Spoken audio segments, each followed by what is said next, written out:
Simply Scuba presents the Deco Stop podcast. Hi everybody and welcome to the Deco Stop podcast. I am your presenter, Mark, and I'm joined as ever with... what's my name this week? Whatever you want it to be. Sandra. You can call me Sandra this week. Hello, Okay. I'm Sandra. Okay, Sandra.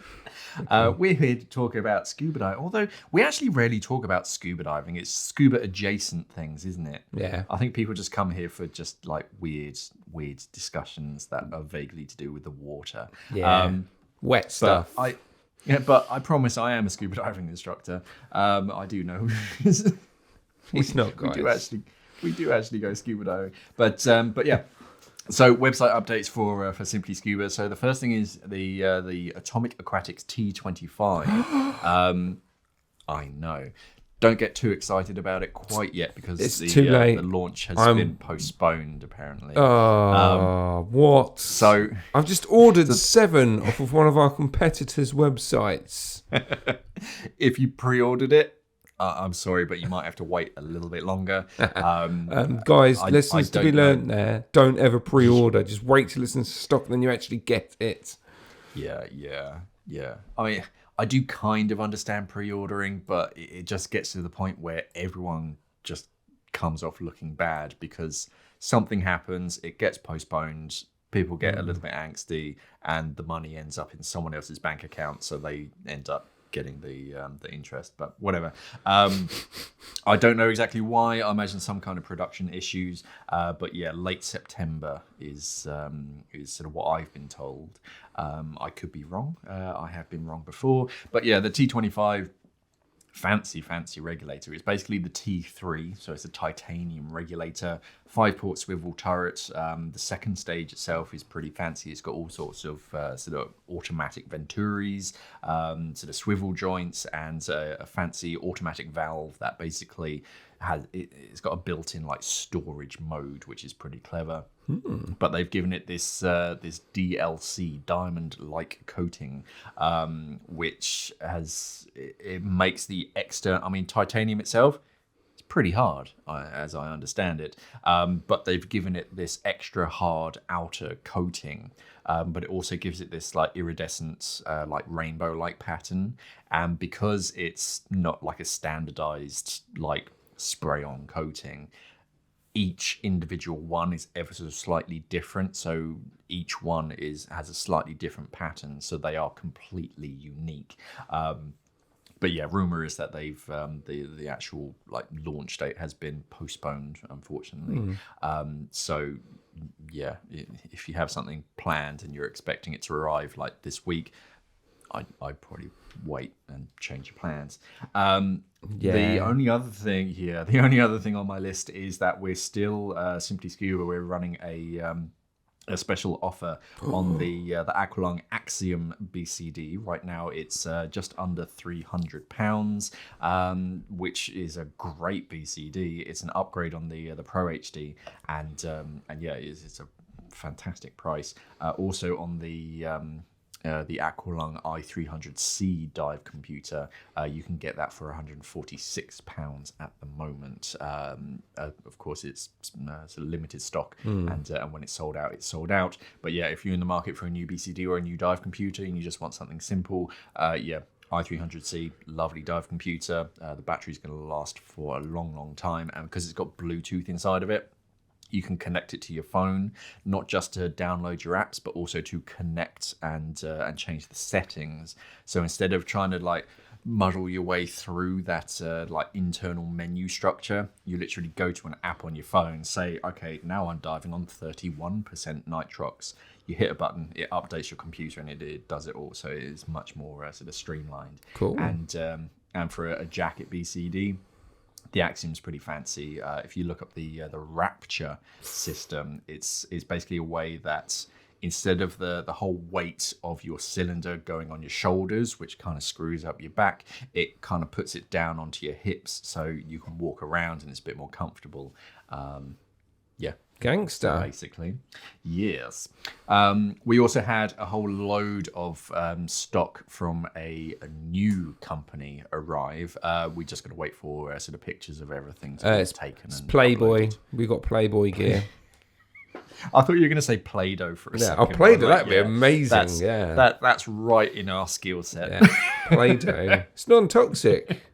You can feed it to the fish. Yeah.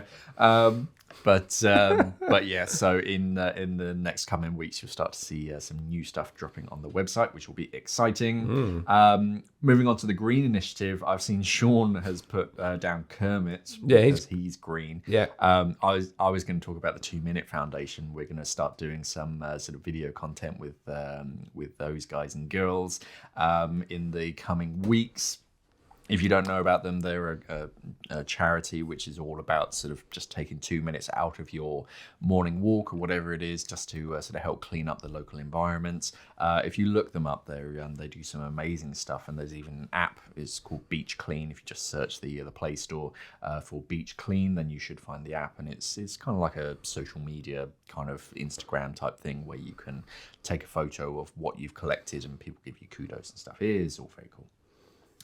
Sweet. But yeah, and you'll notice on a lot of our sort of Internet Fusion group, a lot of our packaging, when you buy things from Simply Scuba, it's all recycled cardboard, and on a lot of it mentions the 2 Minute Foundation. So they're definitely worth checking out. Cool. So on to social channel updates. What's happening on Simply Scuba social channel updates, Sean? Mate, so many stuff, so much stuff. It's just stuff. Just stuff. There you go, guys. That's the update. Stuff. No, so YouTube. So the vote last week that we did was really good. In fact, it was a bit too good because the top two got split. They got the same percentage. They're still on the same percentage. They're still on the same percentage. 37%, yeah. So what Mark's decided to do, didn't you, Marky Mark, is he's going to film them both. Whoa. He's just throwing this on my shoulders. Oh, look, Mark. No. What we decided to do is we're going to, obviously Mark's going to film both of them. So the Reef one is going to go live on the 4th. So by the time this goes live, or by the time if you're watching this on YouTube, it's already gone live. If you're listening to it, it's going to go live this afternoon. And then on the 11th, the twin set video is going to go live. So the first couple of weeks are, the first week of September, the first 2 weeks are going to be those two videos. And not that any of you would know this, but Mark and myself are actually away at the end of the month. Not together. We're not honeymooning together. I did ask, but he didn't want me to do this. But yeah, basically, so because of that, we're obviously going to do some pre-recording. So because we've already got these two videos already sorted, we've already got something, or Mark's working on something for the time that we're not here. It basically means, I think there's like maybe 1 week where you might vote. So I've ruled that there's going to be no votes this month. Okay. So there's no votes this month. That seems fair. They'll be back in October, and they'll all be Halloween themed or autumn themed and Christmas themed. Ooh, yeah, I forgot about that. I've got to start organising stuff for that. That'll be interesting. Exactly. Yeah, when the voting stops, that's when democracy dies. Exactly. So that's what's happening. Like I said, we're in dictatorship. we give you the image that you've got control, but you haven't, because we're taking it over ourselves. So so there's no votes until October, guys. Yeah, exactly. Exactly. But okay. Yeah, there'll still be content. It's just no votes for no votes for a little bit. Yeah, but again, the first two videos of this month are ones that you've picked anyway, so it doesn't really make much difference. Cool. So that's YouTube. Really, nothing else to hit on there. Instagram. So I got, was it Monday? You sent me that text. I think it was over the weekend. Yeah, we got a message. Or the Simply Scuba account got a message from a chap who has got a new tattoo, which is lovely, of me and Mark. Yeah. Looking all pretty. No, basically, our cave shark tattoo, probably one of our most popular designs that we have, he got that tattooed on his arm, which is super cool. I just wanted to mention it, so thanks. I can't remember the chap's name, but if you want to see it, head over to our Instagram page. I think on the 7th, I think it's when it goes live. It's gone into the schedule. Sorry again, I've just you're peeking behind the Instagram curtain there. We don't post on the same day. Everything's like a week ahead. So yeah. No, that was cool. It was it was like last thing on a Sunday, and my phone is connected to the Simply Scuba Instagram, so I got this little pling. I was like, oh, let me check what that is, and this guy's like, oh, check it out, I just got a new tattoo, and I was like, oh, shut the front door, that's cool. I forwarded it on to Sean, and I forwarded it on to the original designer who created that. And he was gobsmacked as well. And it was just like, yeah, that's cool. It's cool. To be annoying though, we should discontinue that image so that no one knows what it's linked to. That's one of our most popular. What is our most popular design though, Mark? On Teespring. Or Spring, sorry. Whatever. Spring. What is the most popular? I don't know. Is it Emotional Bolt Snap? It is. I know it. It is. Or this year, Emotional Bolt Snap, and then it's Cave Shark. Then it's someone dive, in one of the comments, they were like, "Can you explain your T-shirt?" I was like, "What? you want me to explain the Bolt Snap T-shirt?" It's like, no. If you don't know, it's a running. Well, I say it's a running joke. It was just a comment that I said months ago, probably on a podcast or Ask Mark, where I basically always have a Bolt Snap close to hand. I was just like, yeah, it's my emotional support Bolt Snap, and I thought, oh yeah, that'll make a funny T-shirt, and yeah, people seem to love it. So that's where that came from. And you can buy it off our Spring store underneath any of our YouTube videos. You can just click on the banner and under the video. And if you want 15% off, though, use the promo code Surface15. But that's for Surface Interval. But I've just given you a little treat. Yeah. Buy our merch, please do. But anyway, that was cool, wasn't it? Yeah, it's nice to see. And whilst we're obviously on the subject of Instagram, obviously I've said many episodes of Deco Stop. Our followers are going up ever since we've gone down the more lifestyle and sharing your images. Our sub rate or follow rate, as it's called on there, has shot up, and I never would have believed it, but there's a potential by the end of this year that we can reach 6,000 followers on our Instagram. Now, the reason why it's very higgledy-piggledy, basically. Some days you get negative follows, sometimes you get a little bit like it's not like YouTube where there's a heavy consistent of subs and follows every single day. So what I'm trying to do that we want to push is the road to 6,000. So by the end of this year, we would love to hit 6,000 followers over on our Instagram page. So if you have Instagram, which more than likely you do have, search for Simply Scuba, click on the link that's going to be pinned in the comments below on this video, not on the podcast, but yeah, head over to Instagram, just type in Simply Scuba and you will see us, and please give us a follow. Now, don't be worried, because obviously a lot of people that question this believe that obviously we are an online retailer. 90% of the images and the information that we share on our Instagram page are lifestyle. It's all about getting you more involved and getting you excited and getting the inspiration for you to go diving, to go scuba diving, to go free diving, basically just to get into the water and explore and have fun. It's 90% that, and then yes, the next 10%, maybe even less percentage wise, it is a product here and there. I try to be pretty fair when it comes to sharing the images and the content on that feed. So hit that follow. It's not going to hurt you. You'll hopefully get some inspiration, and you never know, one of the products that we pop up there you might be intrigued by, and then you want to find out more information on it. So yes, if you are on Instagram, follow us, Simply Scuba, or again, click on the links that I've pinned in the video of Deco Stop. And then just get this, and we will ram this down your throat. So it's probably going to feature in every single Deco Stop and definitely every Ask Mark until we go over the 6,000 mark.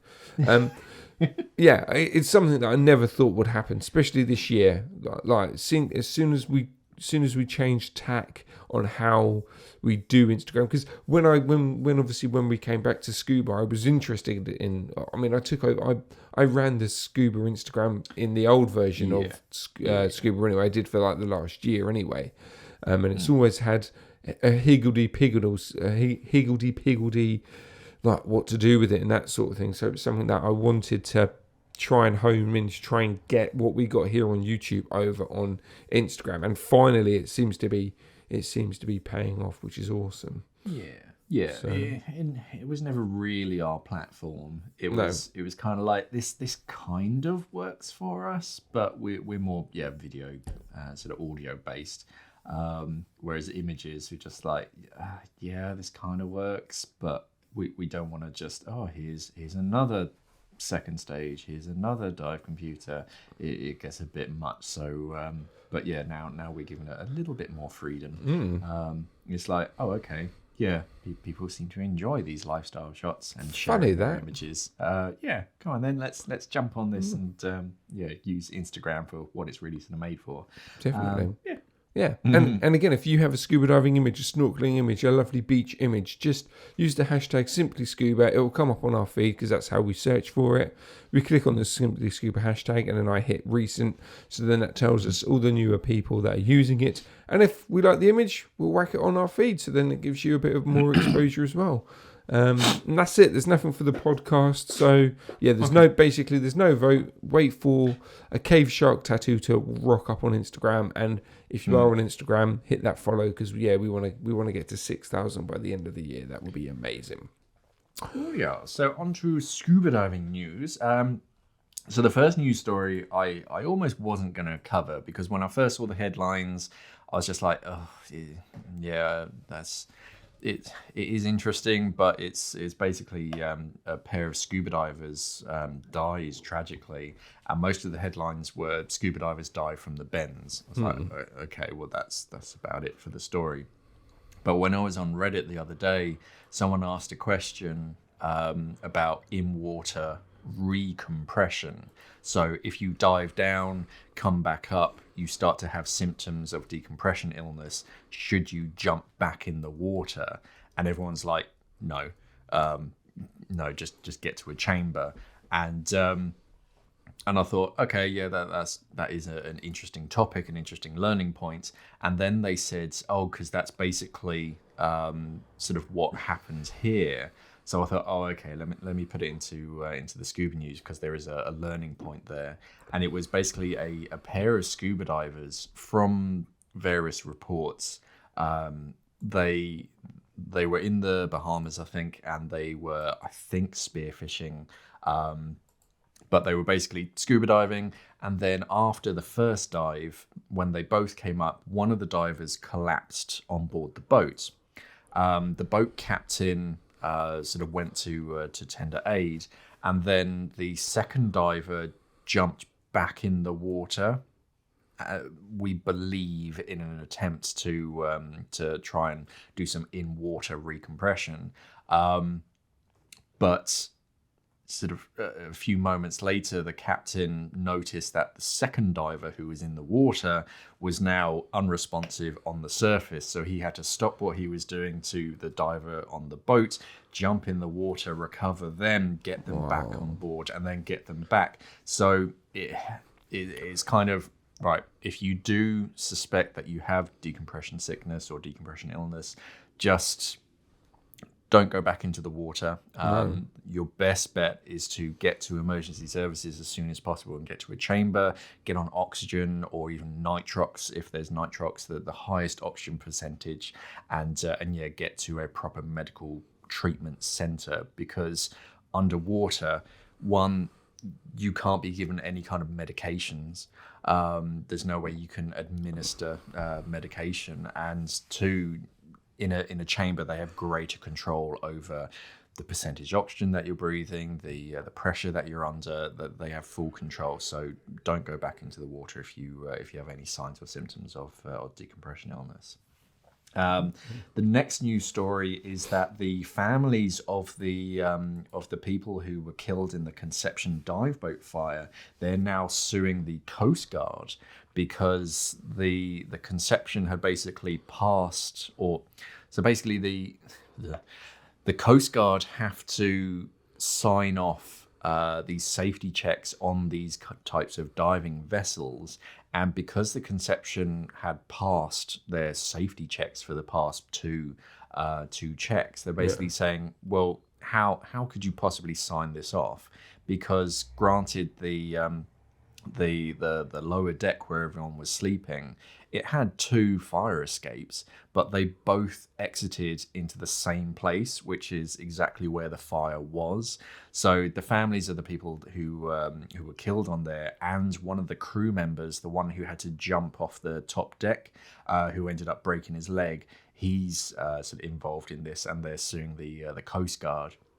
The U.S. Coast Guard, they have a policy of they don't release any statements on like potential legal situations or anything. So they haven't said anything yet, but I think they have updated their sort of like requirements, their safety requirements, and who actually gets signed off. So that's going to be quite interesting, and that's going to change how sort of boat vessels are assessed going forward, so that this doesn't happen again in the future. That's what I was going to say, though. Like, although it is a disaster and stuff, and obviously it should never have happened, and those checks are really bad, but the people, the Coast Guard themselves, are the people that do the checks. They were just checking off what the paperwork said and the requirements, and the requirements that were there. Although yes, it ended in tragedy, they were at the time legally fine. The current regulations. It's not their. It's not their fault.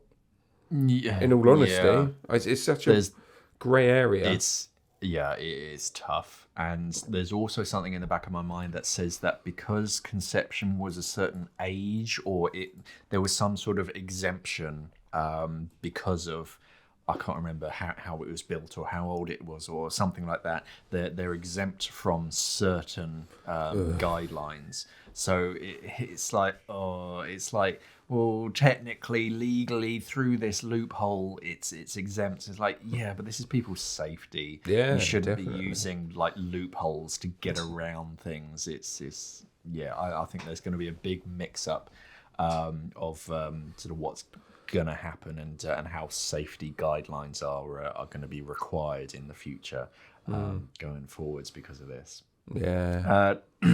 Tragic. Next news story comes from the Mediterranean, and basically because of rising sea temperatures, a lot of tropical species from the Indian Ocean and the Red Sea are spreading westward in the Med.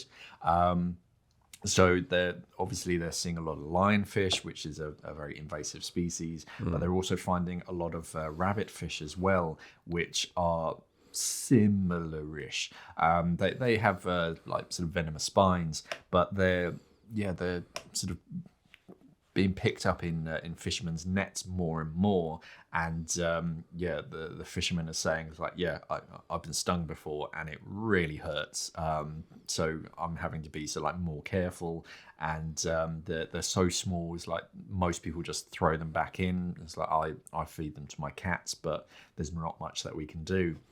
And they're basically saying that because water temperatures are just sort of increasing, that means that the salinity increases as well, so it's a bit more like the Red Sea. So these species are just branching out and just spreading, and of course they're decimating local species who sort of aren't used to having this extra competition. I think the fish that you do see are going to start to change over the coming years as the environment changes and these sort of species start moving in. It's an interesting world.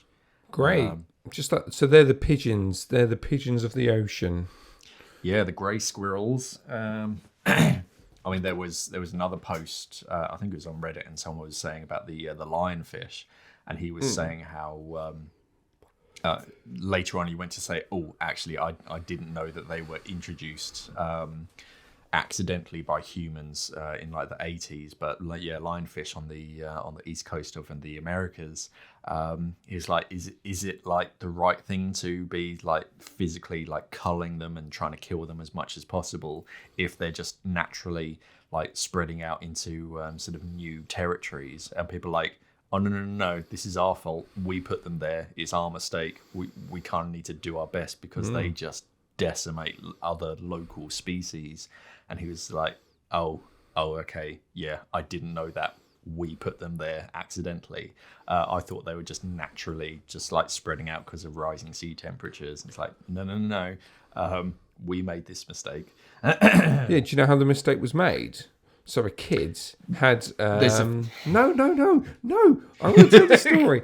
The kid, I thought you were going to do the legitimate reason. No, Okay. this is the legitimate reason. So a kid had 4 lionfish in a bowl, and then he tripped, and then the lionfish went down the sewer. And he rather than going down there, he thought, I'll be all right. They turn out like the Teenage Mutant Ninja Turtles. But then they worked their way into the ocean, and this is what happened, guys. That's how it happened. No, I think I don't think people know exactly how it happened. I just said how it did. The best sort of reason that people can think of is that they were basically sucked up in bilge tanks on container ships, and then when they sort of drain it, of course, all these fish get sort of kicked out, and because they are like brand new, they're venomous. They have no real sort of natural predators, and they just breed like rabbits. They just spread like wildfire. Well, come on, orcas, do your job. You're king of the ocean, queen of the ocean. Eat them. I think some groupers are learning to eat them, but when they sort of have, when they lay eggs, they lay like 10,000 eggs at a time or something ridiculous. So it's like, yeah, there's only so many that a grouper can eat. There's no chance. Hey ho. But the Maldives are celebrating their 50th anniversary in the diving industry. Happy birthday. They were planning to do like a big hoo-ha sort of thing, but because they're COVID red lists and all that kind of stuff, it's kind of been like downgraded, but they're still planning, or a technical diver called Shafraz Naeem is planning a 50-hour-long dive to celebrate 50 years in the diving industry, which is pretty cool. That's going to be on the 25th and 25th to the 27th of February 2022. So yeah, hopefully that will sort of go ahead as planned. And yeah, just sort of check it out. There'll be it's just a bit interesting to sort of see how they do it, because 50 hours underwater is quite a big toll on the human body. So not if you got Scuba. That's what it's using, Scuba. It's a bit more to it than just breathing. Next one is it actually comes from a science article that I was reading, which I thought was quite interesting, and they've managed to turn motion into a electrical current. You basically get this a metal, what was it, gallium, and you put it in this like gel, and when you squish it, it basically creates electricity. So they basically created a device that can turn that type of like mechanical motion into electricity, and it works underwater, which is quite important because a lot of other things they don't do too well in marine environments. But with this, if you just have this block and you just squish it and then it squishes back out, that kind of motion creates a electrical charge, and then you can sort of store and use that energy accordingly. So I thought that was quite interesting. It's cool. And because a lot of people are looking into solar energy and wind farms and all that kind of stuff, they're also looking into sort of tidal and wave formations to try and use or create energy from that. And if this goes forwards, we could have these underwater sort of mechanisms that just use that tidal backwards and forwards constant sort of motion energy to create electricity that we can use for greener electrical production. Yeah, I thought that was Awesome. quite interesting. That is cool. Yeah, there'll be a link down in the description below so you can read more about it. Yeah, it'll be under sources. Yes. And the final news story, again, is another one that I almost didn't put in because it was just so prevalent in the news. It's quite hard. If you're a diver, then this is probably popped up in like one of your news feeds somewhere, and that's basically about randy sea snakes. If I saw this like news headline once, I saw it 100 times last week, and it's basically where yeah, it's basically where sea snakes have been just coming up to scuba divers and being like overly friendly, but to the point where sometimes they bite. And the news just loved it, and they went sort of nuts with it. But it's basically it's this kind of like mating behavior. They either mistake scuba divers for mates, or they're using us for shelter. And yeah, because they're not in the right frame of mind, as it were, they get a little bit overzealous, and yeah, sometimes they end up sort of biting, not in a sort of defensive or aggressive way. It's just in a bow chicka wow wow way. Hey baby, little nibble, mate. Randy. Little bit of a nibble rant. There's nothing wrong with that. Sometimes it's nice to have a little bit of a nibble. So they're basically saying that this time of year, just be a little bit careful. If a sea snake sort of comes up to you, just be careful. Just try and like stop being sexy. Stop being sexy for these venomous sea snakes. Yeah, put a different wetsuit on. Exactly. And, just stop being sexy, guys and girls. Stop it. You never know. There might be in a couple of years' time. That's what's going to kill the lionfish. The sea snake and human hybrids that's going to create from this mess. And they're going to attack the lionfish and eat them. Bow chicka wow. We got robots. They got robots that kill, like hunt and kill lionfish. I think some people are training dolphins to literally just like poke them to death. There's all sorts, but yeah, they are such an effective species that they are really tough to get rid of, and they are coming everywhere. They are the human race of the ocean. Yeah, kind of. Yeah, nothing comes close.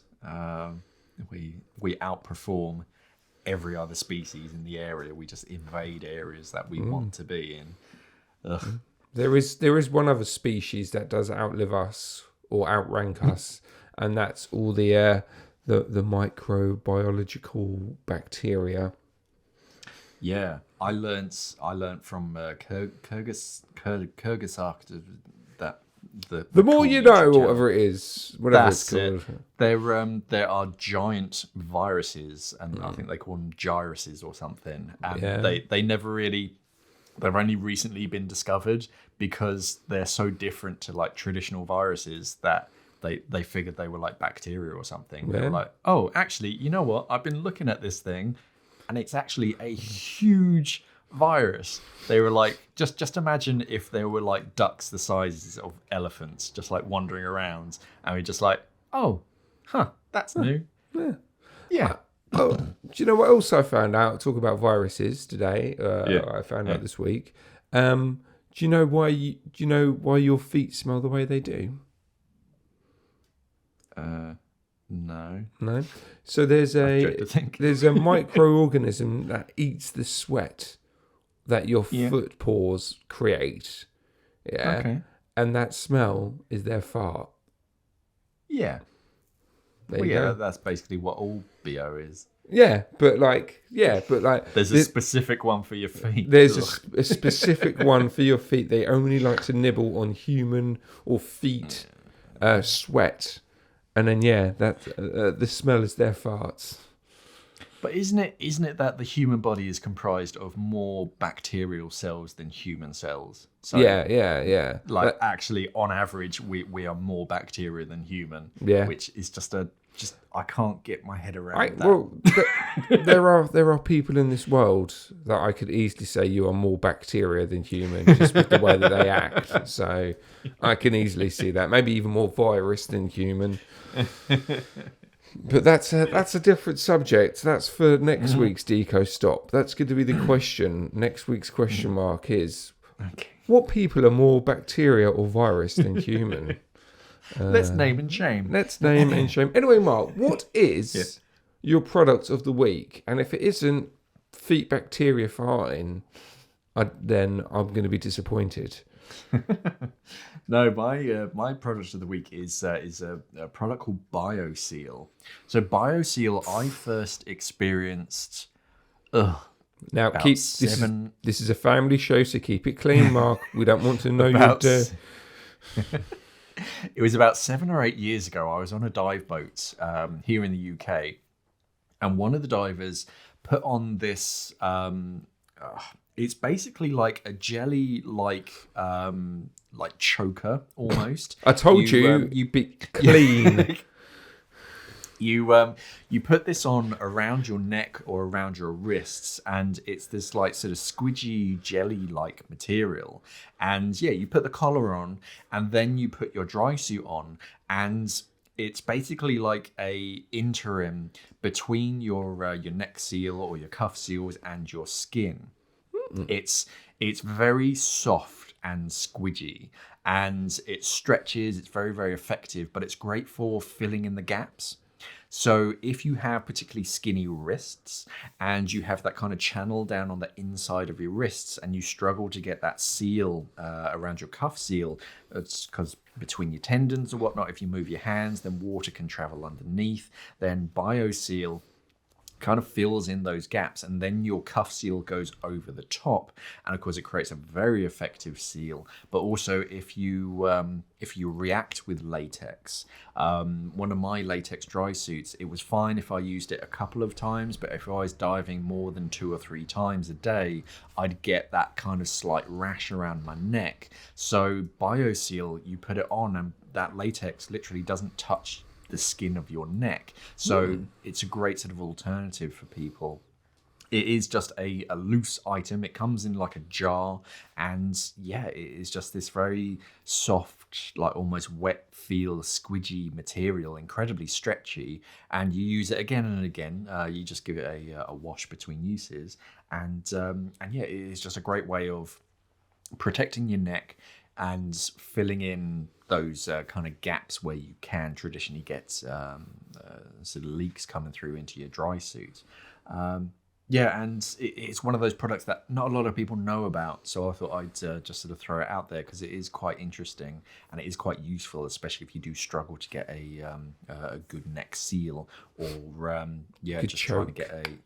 Well, and that's another thing. It spreads the that like tightness. If you don't like that tight feel around your neck, then it kind of spreads that sort of tension, so you don't feel like you're being choked out by your latex neck seal. It's but if you like getting choked by your latex neck seal, that's also fine. Whatever floats your boat. We're not going to kink shame anybody on this podcast. But look up BioSeal. You either get sort of one large one that goes around your neck or 2 smaller ones that go for your cuff seals. It's one of those things that not many people know about, or someone has kind of like seen it. They don't know what it's called. Just sort of search for BioSeal and check it out. It's a clever thing, and I think because it's like patented or whatever, only one person makes it, so it's quite hard to sort of find. Don't you own your own shares in that company, don't you, Mark? I think this might be a conflict of interest. The Newman Foundation owned BioSeal. No.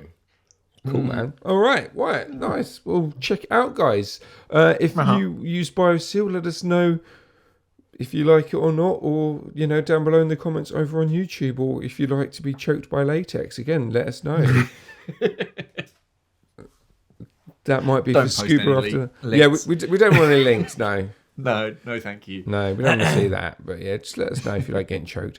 Anyway, so the question of the week. Now, it's a generic one, but I'm pretty sure we've done something. I've mentioned this before or something very similar. I think maybe rebreathers and stuff. But what's the next big thing in scuba diving? So I know we spoke about, scuba maybe going to the Olympics or, the technological advances. But what is the next big thing in scuba diving? Like, what can you see taking their hobby to the next level potentially?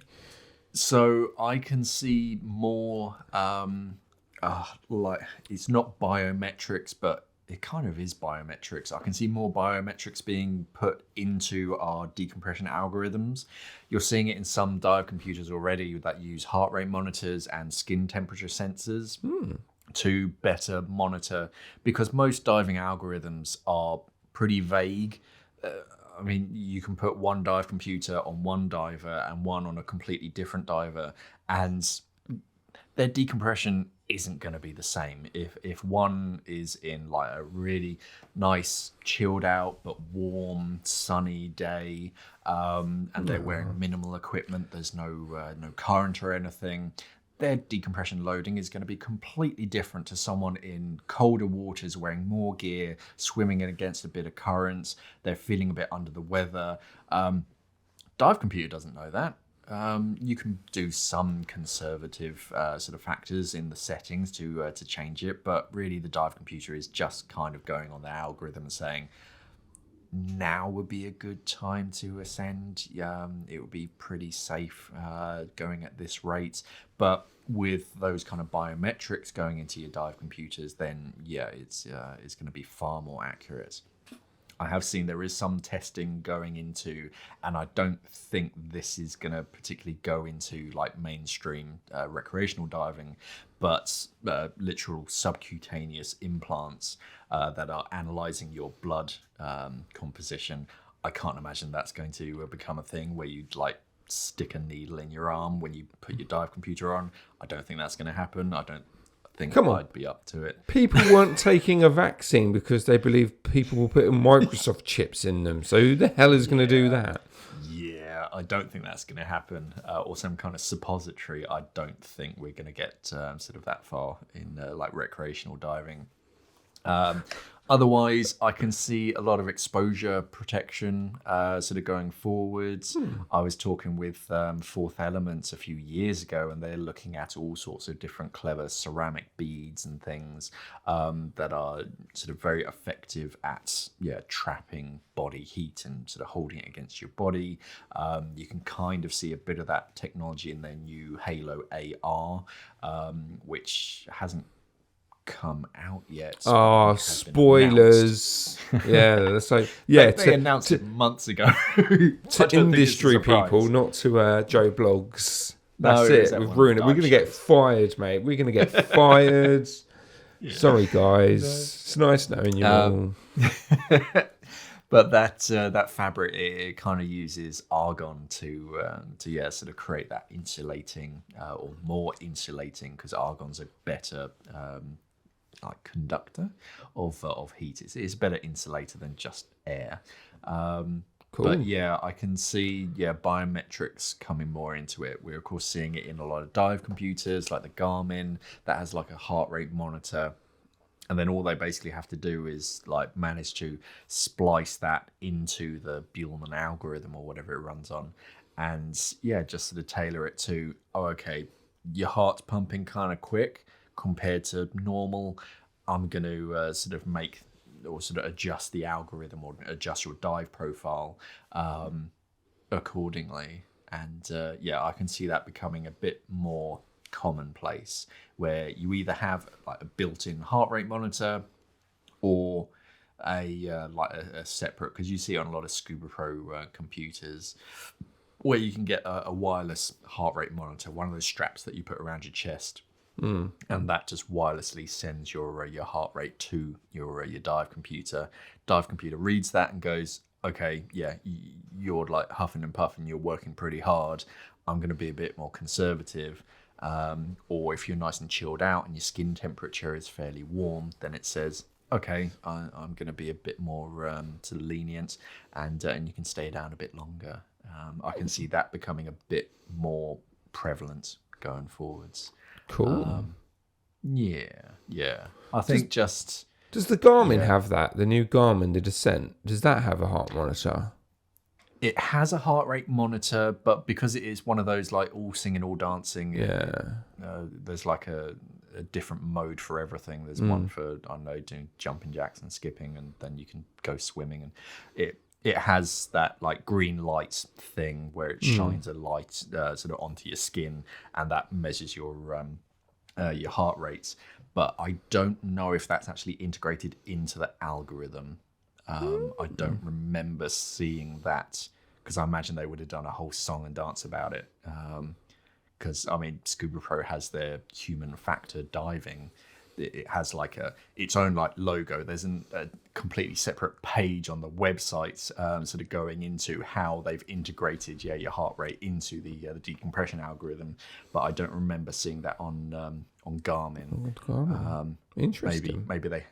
Yeah, maybe they have, and I just if missed not, that give it a page. couple of years, mate, and the Garmin look like the Oh Mark yeah, 3 or 4 will definitely have it.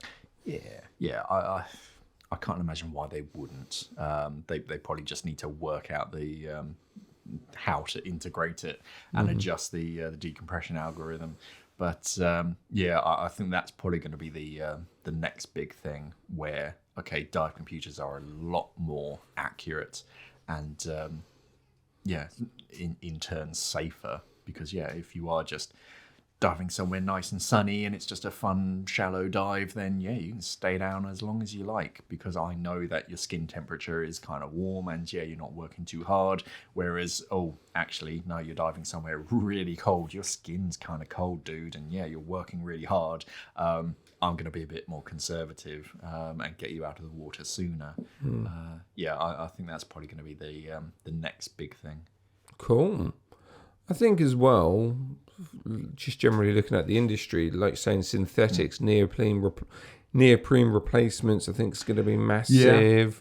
I think the way that just in general manufacturing, if there's a way that silicon seals, or if there's anything that can be more eco-friendly or is less harmful to our wonderful planet. Scuba diving manufacturers should, in all honesty, lead the way. We're seeing it in the hiking world, and our own companies doing it, aren't they? You know what I mean? Like we actually plastic cutbacks and everything. Yeah, plastic cutback, and also as well, if I'm gonna again moving the curtain, but if there's a brand or a product that doesn't fit our requirements when it comes to the eco side of things, we don't stock it, which I think is amazing. Yeah, I think a lot of people sort of ask, why don't you stock such and such? And it's like, well, there's various reasons, but one of them can be that, if they literally have too much plastic packaging, we basically say, no, thank you, not until you replace that with paper or something. And to all the people that say that doesn't work, blah, blah, blah, blah, blah. Well, actually it does, because North Face, on our sister company, now no longer ship plastic to us, or there's a plastic cutback, so that we're in partnership with them, so it does work. So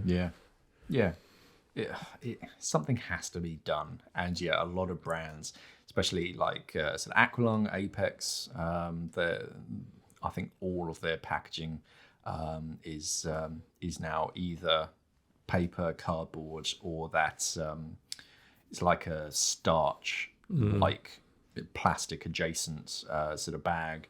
So it's not quite, it looks like plastic, but when you actually get up close and personal, it's not plastic, and it biodegrades. You can compost it, or it just comes in a drawstring fabric bag, which is quite good. I think a lot of manufacturers are now heading down that route, because it's the responsible thing to do.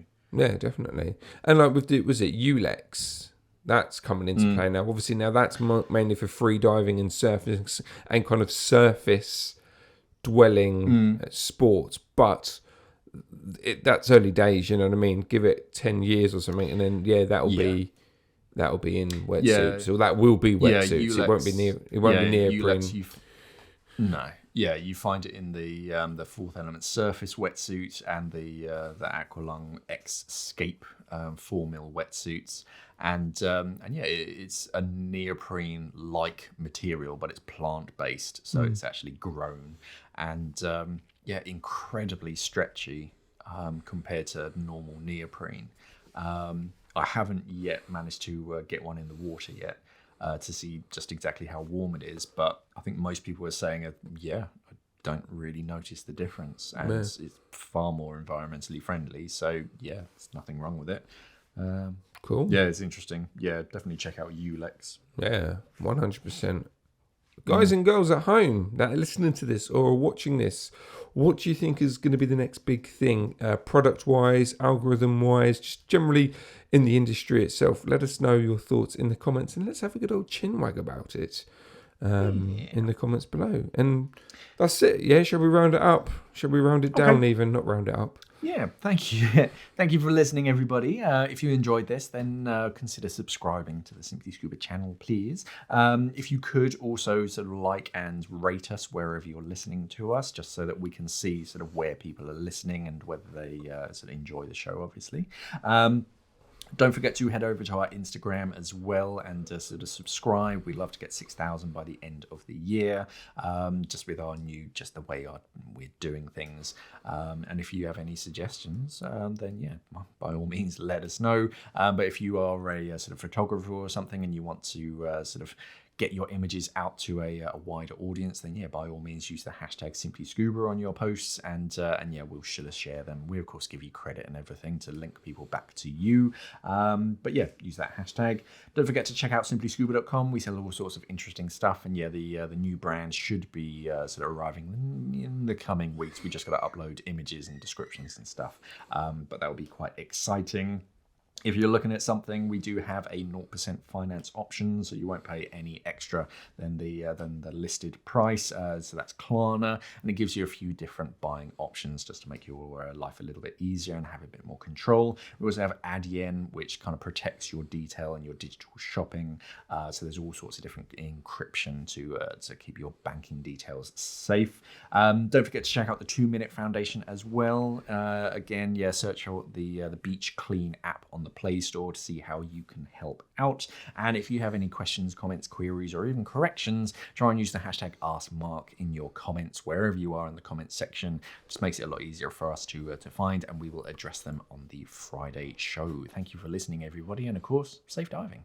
Stay classy, scuba divers. The Deco Stop podcast is produced and recorded by Simply Scuba, the UK's #1 dive store. Visit today at simplyscuba.com.